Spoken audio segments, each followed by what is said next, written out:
Today I'll show you how you can set yourself up for a great month in just 15 minutes using my monthly planner Notion template, which you can get for free using the link below. This is the tool that I use every single day to make consistent progress towards both my professional and personal goals. So if life is kind of getting in the way and you're struggling to stay consistent with your goals, this monthly planner will help you better manage your work and life so you can make time for what's truly important to you. If you're new here, hi, my name is Mary. I'm a doctor turned entrepreneur, and in this channel I talk about personal growth in a very practical way to help you create a real change in your life. So subscribe to the channel for more videos on creating a wealthier, healthier and happier life, and hit the like button so you can help more people find this planner. So without further ado, let's get started. And step number 1 is to review. The main purpose of this is to get a big picture of where exactly you are right now. To make this easier to answer, I like to break down life into the 3 main areas, which are wealth, health and relationships. So I keep this really simple and just journal a little bit on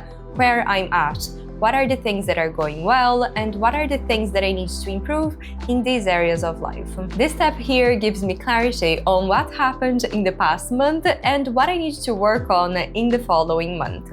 And I know it is super hard for us to remember what happened in the past month, and that is why I do weekly reviews. And by reading my weekly reviews, I can basically figure out what happened. But if I haven't done my weekly review, that's fine. I basically look through my calendar, I look through my Photos app, and that helps me remember what were the main things that happened in the past month. To do this step, I'm actually using my last month's Notion template, which is part of the Life Mastery Planner, where you get access to these monthly planners for the entire year. It has everything you need to turn your aspirations into accomplishments in an easy, enjoyable, and effortless way. It includes an effective goal setting and planning system, which allows you to intentionally plan your quarter, month, and week based on your yearly goals. So now that we have clarity on where we're at, let's move on to step number 2, which is to set goals. If you have set goals for your year and your quarter,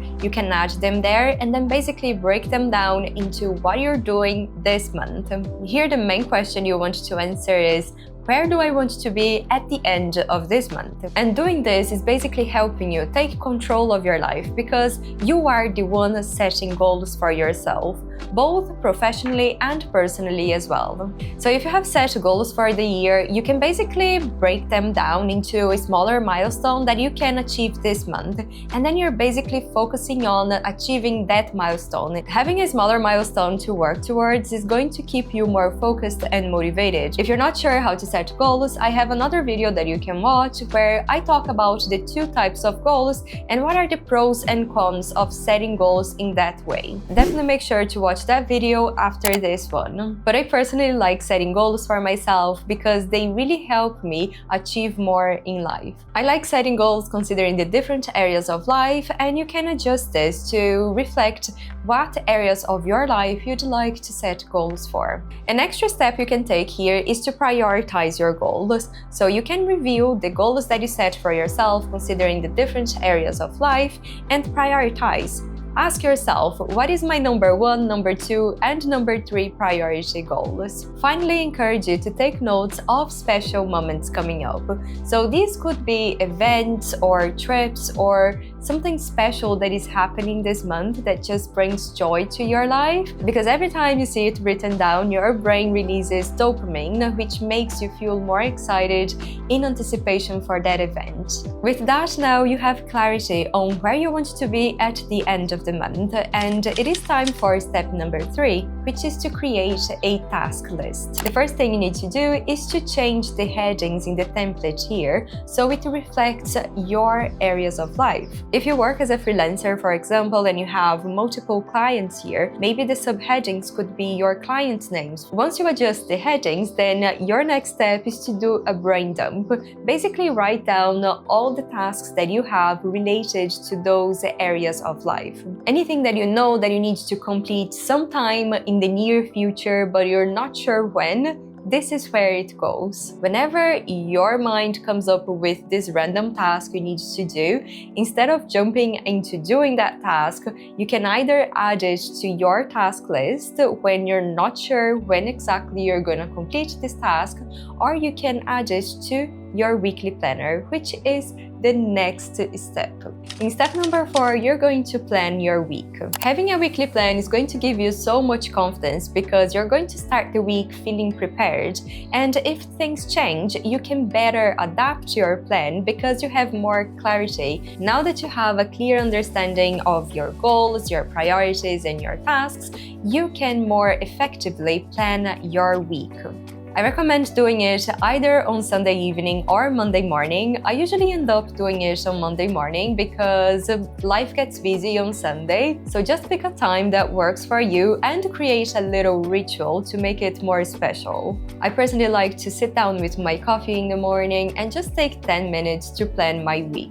First, I define 5 priorities for the week. These are like goals or milestones that I want to reach. So they're generally tasks or habits that I want to prioritize that week. And then I set a reward for myself as well. This is generally meeting up with friends, going to a coffee shop, or just going for a walk or doing something that I like. Second, I write down any upcoming appointments or deadlines that I have, anything that I know I need to get done or needs to be done at a certain time. Third, I batch similar tasks and allocate some time to complete them, taking into account my priorities and also any planned events. So yeah, on Monday morning, this is pretty much what I do. I basically set the intentions for the week and then I plan my days first thing in the morning. So when I'm starting the day, then I review the different priorities that I have for the week and what's going on, and then I define the different tasks that I'm doing for the day. And I really try my best not to plan too many tasks because it's better to add more tasks as we complete a few than putting so many tasks and getting overwhelmed. And obviously this is going to massively depend on the complexity of the tasks because some tasks may take 5 minutes and other tasks take like 5 hours. So definitely make sure to keep that in mind when you're planning your day in the morning. And finally, my favorite part, step number 5 is to define your habits. I truly believe that habits basically set the direction of your life.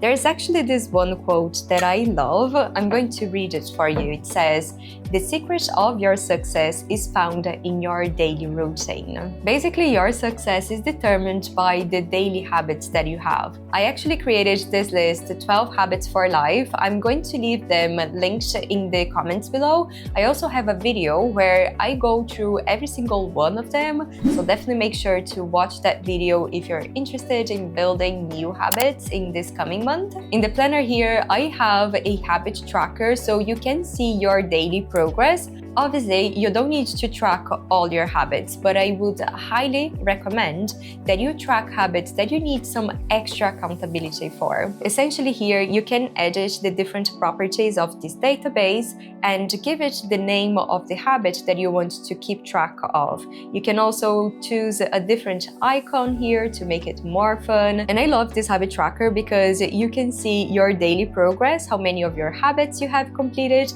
and you can also check your weekly progress, how many times you have completed that habit in a week. And obviously you don't need to do a habit every single day. You can set a target number of times you want to complete that habit in a week, and that way it makes it way more realistic for you. Using a habit tracker is actually one of the strategies that James Clear shared in his book Atomic Habits. If you want to learn more strategies to build good habits and break bad ones, I actually created an implementation guide of the book Atomic Habits. I'm going to leave it in the description below and you can get access to it for free. There's also a video summary there, so definitely make sure to check it out. Finally, step number 6 is to review your progress. And I keep this super simple. I basically write down one bullet point on the highlight, wins, and lessons of the week. I start by checking whether I achieved the goals that I had for the week, how I followed through with my habits, and then I write down what were the wins that I had. The highlights are things that happened that week that I want to remember. They can be related to work or to life. And it's so nice to take a note of this because at the end of the year, you have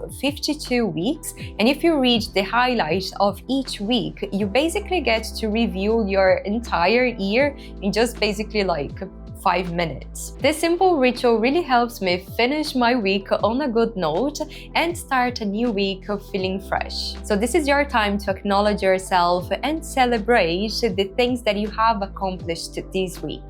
And for the things that you haven't got around to do, you can basically reflect, why haven't I accomplished those things? How can I make it easier for me to do them next week?